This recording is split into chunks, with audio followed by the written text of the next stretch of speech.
In the natural world, there is a sharp divide between those who react and those who reflect. We are taught that humans stand alone at the peak of cognitive complexity, followed perhaps by the great apes or the dolphins of the deep.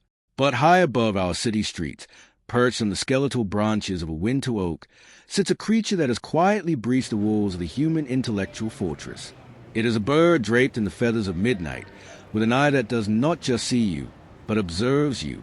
The crow does not simply survive, it strategizes. It does not just find food, it solves puzzles that would frustrate a human toddler.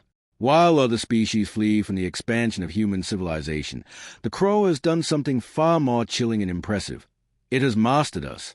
It uses our traffic to crack its nuts, our schedules to scavenge our waste, and our faces to identify friend from foe. This is not just a bird. This is an avian genius, an evolutionary outlier that has spent millions of years sharpening its mind in the shadows of the world. To understand the crow is to look into a mirror and see a reflection of our own cunning, wrapped in wings of jet and coal. The story of the crow begins in the deep time of the Cretaceous period, long before the first human ever walked upright. While the massive titans of the dinosaur age were facing extinction, a small, resilient lineage of theropods was beginning to prioritize brain over brawn. The Corvidae family, which includes crows, ravens, magpies, and jays, emerged as a specialized branch of the avian tree. Unlike the hawk, which relies on its talons, or the hummingbird, which relies on its speed, the crow's ancestors began to invest in the most expensive biological tissue in existence, the brain. This evolutionary gamble was risky. High intelligence requires massive amounts of energy and a long period of juvenile dependency. Yet, the crow flourished. They spread from the ancient forests of Australia and Asia, crossing land bridges and oceans until they had conquered every continent except Antarctica. They became the ultimate generalists, capable of thriving in scorching deserts, frozen tundras, and eventually the concrete canyons of the modern megalopolis. Their success was not an accident of nature. It was a calculated victory of the intellect. For decades, the term bird brain was used as a derogatory insult, implying a lack of intelligence. Modern neuroscience, however, has revealed that this was a profound misunderstanding of biological engineering. A crow's brain is small in absolute size, but it is densely packed with neurons. In fact, crows have a neuronal density that rivals that of some primates. Their nidopallium, the area of the brain responsible for higher-order processing, is disproportionately large. What makes the crow truly terrifying to those who study them is their capacity for convergent evolution. Though our last common ancestor lived over 300 million years ago, crows have evolved a brain structure that performs the same complex functions as the human prefrontal cortex. They are capable of causal reasoning, understanding that action A leads to outcome B. They can count, they can plan for a future they haven't yet seen, and most importantly, they possess theory of mind. This means a crow understands that other creatures have their own thoughts and perspectives. If a crow knows it is being watched by a rival, it will pretend to hide its food in one location, only to move it to a secret spot once the observer is gone. This is the hallmark of a high-level tactician. Nowhere is the crow's intellectual dominance more apparent than in its use of technology. For centuries, humans believed we were the only species capable of creating tools. The crow shattered that myth. In the remote forests of New Caledonia, crows don't just find tools, they manufacture them. They will take a straight twig, strip it of its leaves, and carefully bend the end into a hook to fish larvae out of deep tree cavities. But it goes deeper. In controlled laboratory settings, crows have demonstrated the ability to solve multi-stage puzzles. A crow will use a short stick to reach a longer stick, which it then uses to reach a piece of meat. They can even manipulate materials they have never encountered in the wild, such as bending metal wire to create a hook. This isn't instinctual behavior. It is creative problem-solving. They are analyzing the physics of their environment and manipulating it to their advantage. They are, in every sense of the word, engineers of the sky. Crows are not solitary geniuses. They are part of a complex, hyper-connected social network. They live in extended family groups where knowledge is passed down from generation to generation. This is a beginning of culture in the animal kingdom. Perhaps their most famous social trait is their ability to recognize human faces. In a landmark study at the University of Washington, researchers wore dangerous masks while capturing and tagging crows. Years later, And even generations later, the crows in that area would scold and dive-bomb anyone wearing that specific mask, while ignoring other people. The original crows had told their children and their neighbors that the person in that mask was a threat. They have a language of calls and clicks that is far more nuanced than we realize, capable of conveying specific information about the type of predator, its location, and the level of danger it poses. They are talking about us behind our backs, sharing our descriptions, and building a collective database of human behavior. As we stand on the threshold of their world, we realize that the crow's intelligence is not just a biological curiosity. It is a survival strategy that has allowed them to witness the rise and fall of civilizations.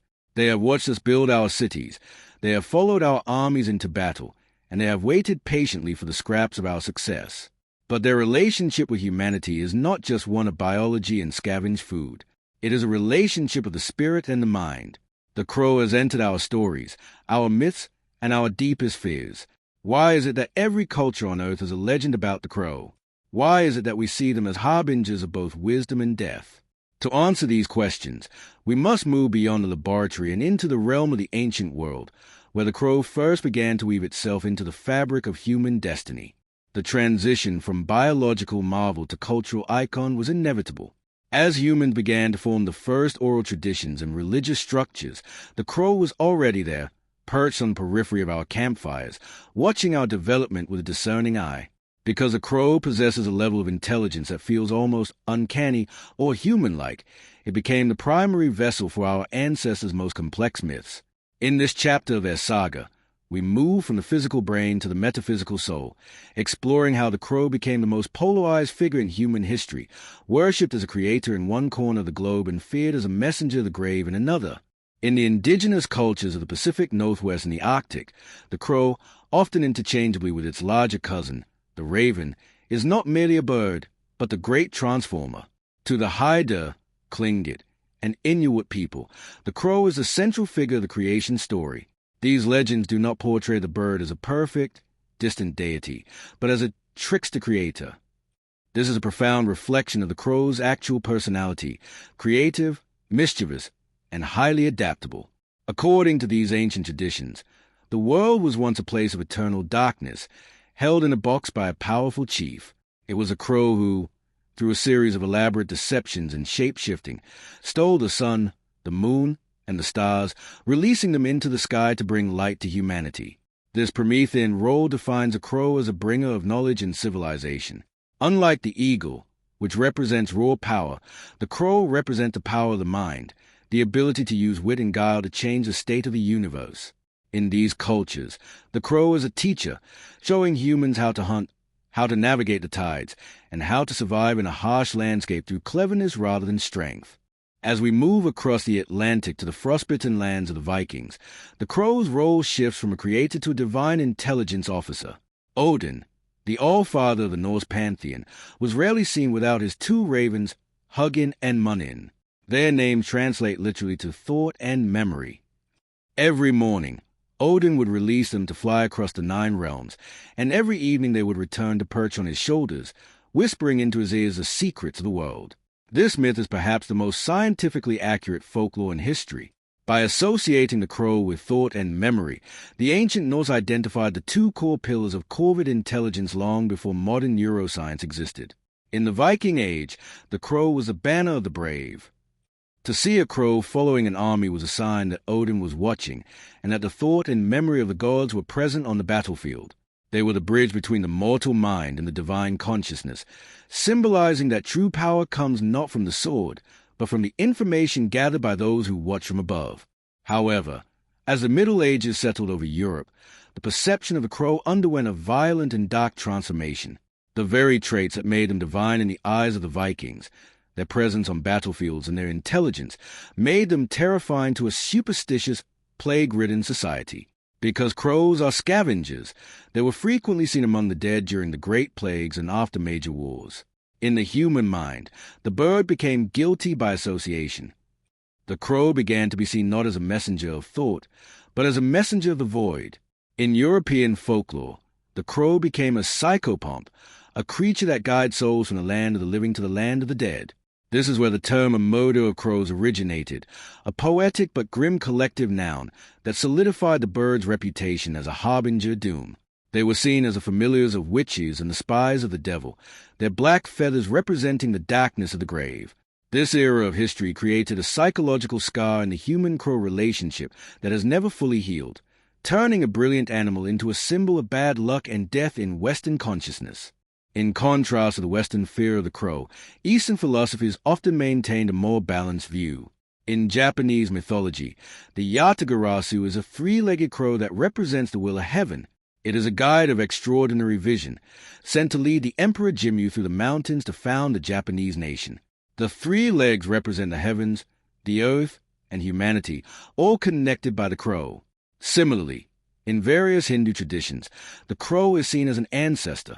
During the ritual of Shraddha, food is offered to crows because it is believed that the souls of the departed take the form of these birds to visit their living relatives.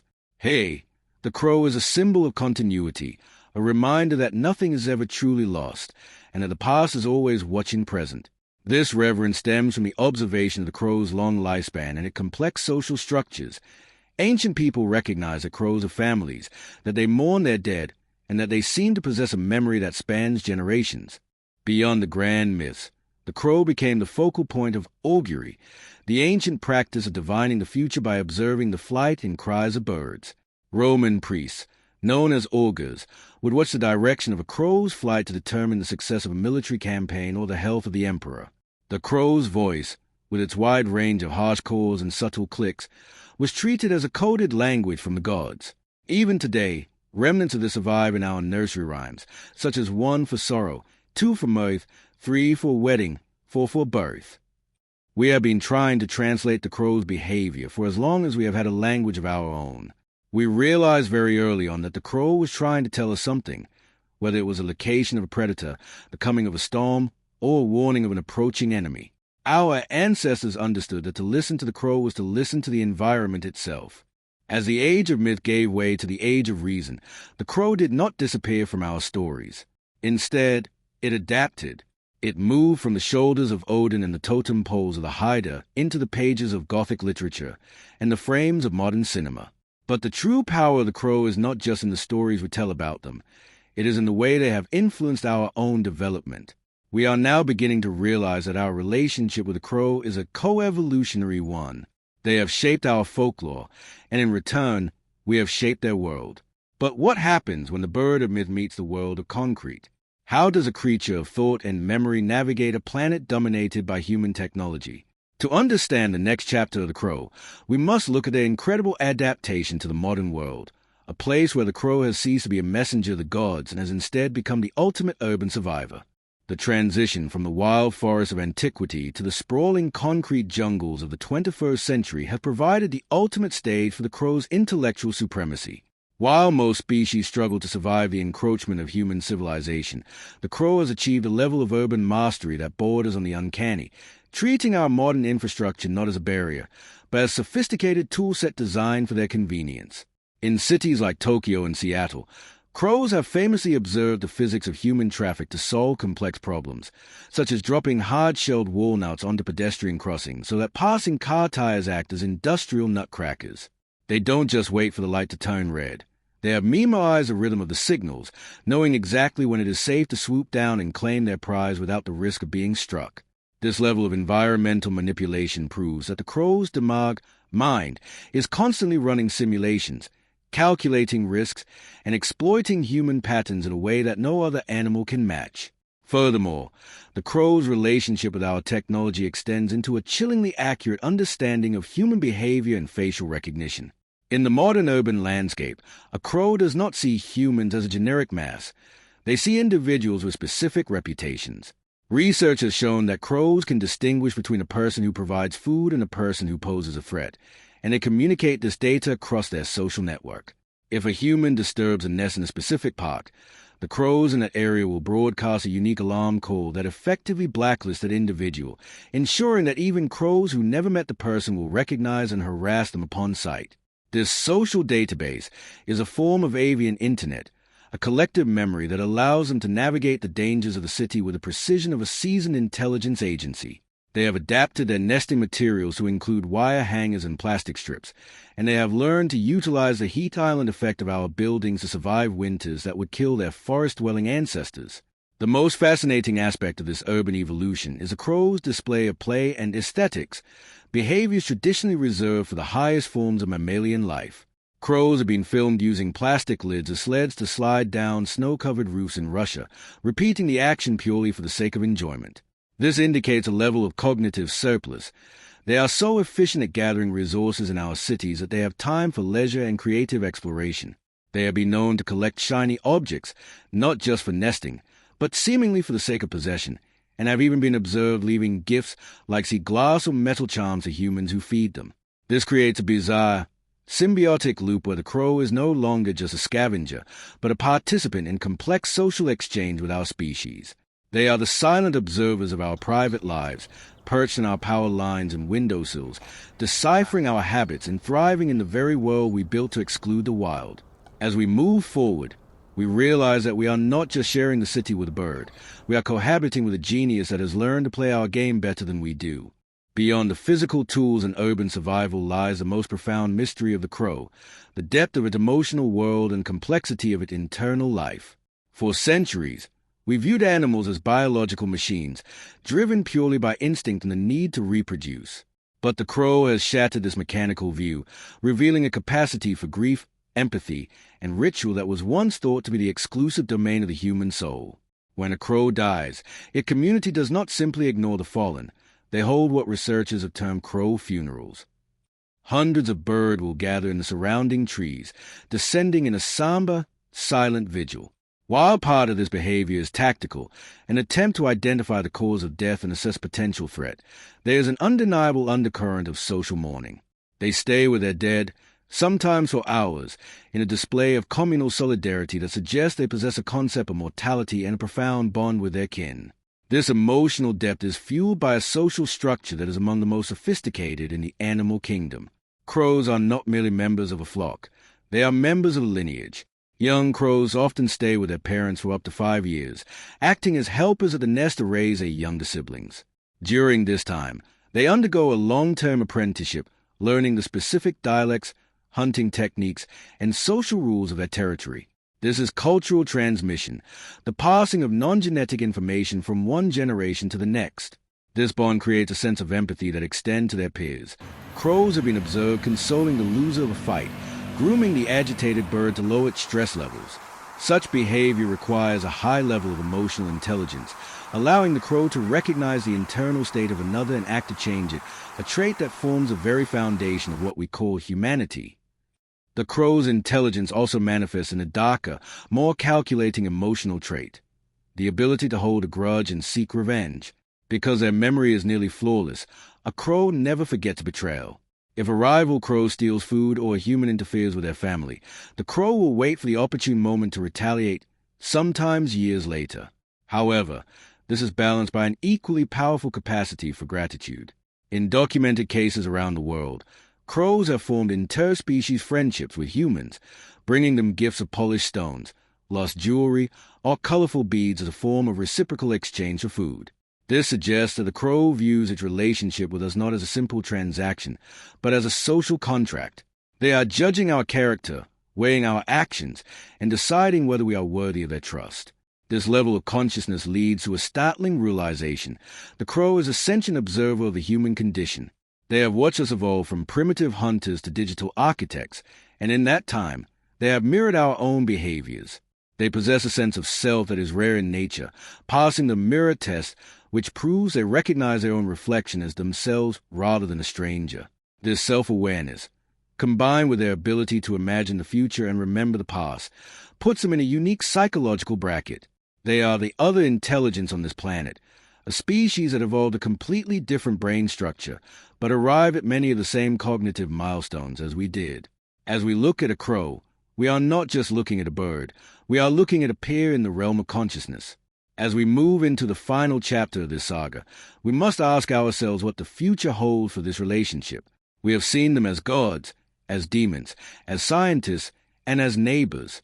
But in an era of rapid climate change and artificial intelligence, the crow's journey is far from over. They are perhaps the only species truly prepared for the world we are creating. In the concluding part of our story, we will explore the future of the shadow, how the crows' mastery of the world is evolving in the face of a new global era, and what their continued presence means for the ultimate fate of the human story. The final stage of the crow's journey brings us to the present and the unfolding future, where the line between the wild and the technological has begun to blur. Having survived the rise and fall of civilizations, the crow is now entering a new era of cognitive symbiosis with humanity. In a world increasingly dominated by artificial intelligence and automated systems, the crow remains the only biological entity that can outthink our most advanced urban designs. They have begun to treat our globalized world as a massive, interconnected puzzle. From using the updrafts of skyscrapers to conserve energy during long-range travel to nesting in the high-voltage frameworks of cellular towers, they are not just living among our machines, they are integrating into them.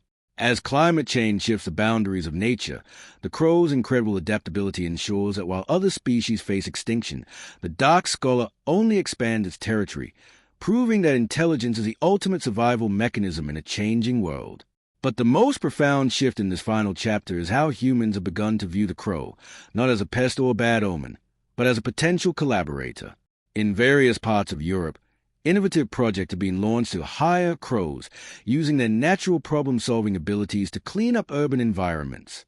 By creating specialized vending machines that dispense food in exchange for cigarette butts or small pieces of litter, humans are essentially entering into a professional contract with a corvid mind. This marks a revolutionary moment in our shared history. For the first time, we are treating an animal's intelligence as a resource rather than a curiosity. It suggests a future where our cities are managed by a partnership between human technology and avian intuition, a world where the crow is no longer a scavenger on the sidelines but a vital participant in the maintenance of our shared habitat. As we look toward the horizon of the next 1,000 years, it becomes clear that the crow is perhaps the most resilient witness to the human story. They have seen us at our most superstitious and our most scientific. They have shared our wars and our weddings. They have watched us conquer the earth while they quietly conquered us. Their presence is a reminder that we are not the only masters of thought and memory on this planet. The crow is a living testament to the idea that intelligence will always find a way to thrive, regardless of the feathers or skin that house it. They are the shadows that follow us into the future, the silent observers who will likely be here long after our own empires have turned to dust, still perched on the ruins of our towers, remembering the faces of those who came before. This completes our deep dive into the hidden world of the crow, the bird that dared to challenge the limits of the animal mind. From the ancient forest to the digital city, their journey is a masterclass in survival, wit, and the power of perception. They have taught us that to truly understand the world, one must be willing to watch, to remember, and to adapt. The story of the crow is, in many ways, the story of life itself, a relentless pursuit of understanding in a vast and complex universe. If you followed this saga from the ancient myths to the modern streets, you now know that a crow is never just a bird. It is a mind at work. Which part of the crow's journey shocked you the most? Their ability to recognize faces, or their funeral for the fallen? Share your thoughts and your own crow encounters in the comments below. If you enjoyed this deep dive into the dark scholars of the sky, make sure to like this video and subscribe to join us for our next exploration of the natural world's greatest mysteries. Thank you for watching.